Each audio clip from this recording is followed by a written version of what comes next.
दोस्तों आज की कहानी राजस्थान जैसलमेर से करीब 18 किलोमीटर दूर कुलधरा गांव की है, जिसे भारत के सबसे भूतिया और डरावनी जगह में से एक माना जाता है। एक रात में 84 गांव के लगभग 1500 लोग अचानक रहस्यमय तरीके से गायब हो गए। वो कहां गए किसी को कुछ नहीं पता। एक रात में 84 गांव खाली हो जाए या सुनने में बड़ा ही अजीब सा लगता है, लेकिन यकीनन ये बिल्कुल सच है। दोस्तों कुलधरा गाँव भारत के सबसे भूतिया और डरावनी जगह में से एक माना जाता है। शायद इसी कारण से वहाँ दिन में भी जाने से कई लोग कतराते हैं। दोस्तों अब वहाँ आपको खंडहर के सिवा कुछ नहीं मिलेगा, लेकिन हमेशा से ये गांव ऐसा नहीं था।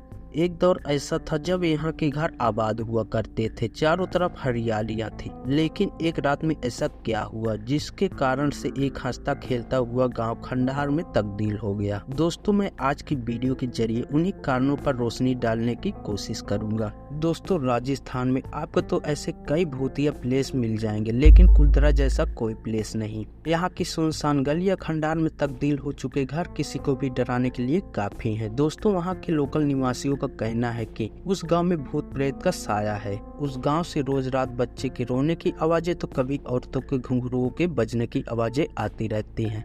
दोस्तों आप वहां दिन के उजाले में घूमने तो जा सकते हैं, लेकिन शाम 4 बजते ही आपको वहां से लौटने के लिए बोल दिया जाएगा। वहां घूमने गए कई लोग बताते हैं कि उन्हें ऐसा एहसास होता है जैसे कि उनके कंधे पर कोई हाथ रखा हो, पर वहां कोई नहीं होता। इतिहासकारों का कहना है कि सन 1291 में पालीवाल ब्राह्मण समाज के लोगों ने सरस्वती नदी के किनारे इस गांव को बसाया था। उस दौर इस गांव में खूब चहल पहल हुआ करती थी। पालीवाल जाति के लोग खूब पढ़े लिखे रईस और मेहनती थे। इन लोगों का दिमाग बहुत ही तेज था और उस समय के ये लोग वैज्ञानिक माने जाते थे। तो आखिरकार ऐसा क्या हुआ कि इतना उन्नत और विकसित गांव एक रात में वीरान हो गया? तो दोस्तों मैं आपको बता दूं, उसका कारण जैसलमेर का दीवान सालम सिंह था। दोस्तों सालम सिंह बहुत ही क्रूर दिल वाला आदमी था। इसी कारण से पालीवाल ब्राह्मण के लोग उसे दूर ही रहा करते थे। उसकी कद काठी किसी दानों से कम नहीं थी और उसके कपड़े आज भी वहाँ मौजूद हैं। एक बार हमारे मशहूर अभिनेता अमिताभ बच्चन वहाँ घूमने गए और उन्होंने सालम सिंह के कपड़ों के सामने अपनी एक तस्वीर खिंचवाई। वो भी उन कपड़ों के सामने बच्चे जैसे लग रहे थे। दोस्तों एक बार सालम सिंह कुलधरा गांव का दौरा कर रहा था तो अचानक से उसकी नजर वहाँ के पुजारी की बेटी पर पड़ी, जिससे उसकी नीयत खराब हो गई।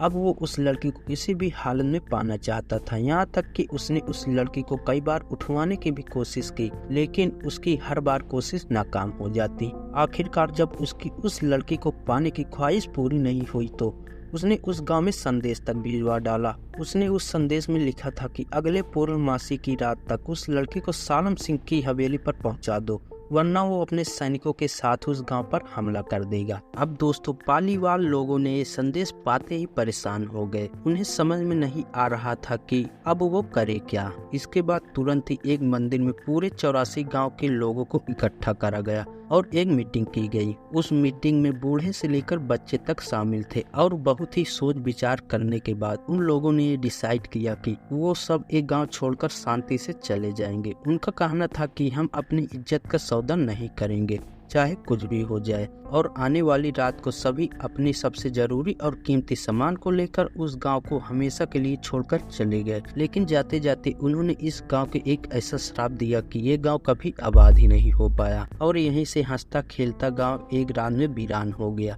लेकिन दोस्तों अब इस गांव की ऐसी स्थिति है कि यहाँ कोई भी इंसान अकेले दिन में भटकने से भी डरता है। इतने सालों बाद भी यहाँ पर कोई इंसान बस नहीं पाया। इसी वजह से यहाँ पर बने घर और मंदिर पूरी तरह से वीरान खंडहर में तब्दील हो गए हैं। मगर दोस्तों आप जब कुलधरा गांव में जाएंगे तो आपको चारों तरफ खूबसूरती और खंडहर देखने को मिलेगा, जो प्राचीन समय में एक घर हुआ करते थे। दोस्तों बात करूँ इस कुलधरा गांव की देख रेख और सुरक्षा की, तो इसकी सुरक्षा और देख रेख की जिम्मेदारी भारतीय पुरातत्व सर्वेक्षण विभाग की है। तो दोस्तों ये रही कुलधरा गाँव की स्टार्टिंग से लेकर लास्ट तक की पूरी कहानी। दोस्तों हमें उम्मीद है आपको हमारी जानकारी जरूर पसंद आई होगी। और हाँ दोस्तों अपना राय कमेंट में देना ना भूलिएगा। अब मिलते हैं किसी नई स्टोरी के साथ इसी चैनल पर, तब तक के लिए जय हिंद, जय भारत एंड टेक केयर।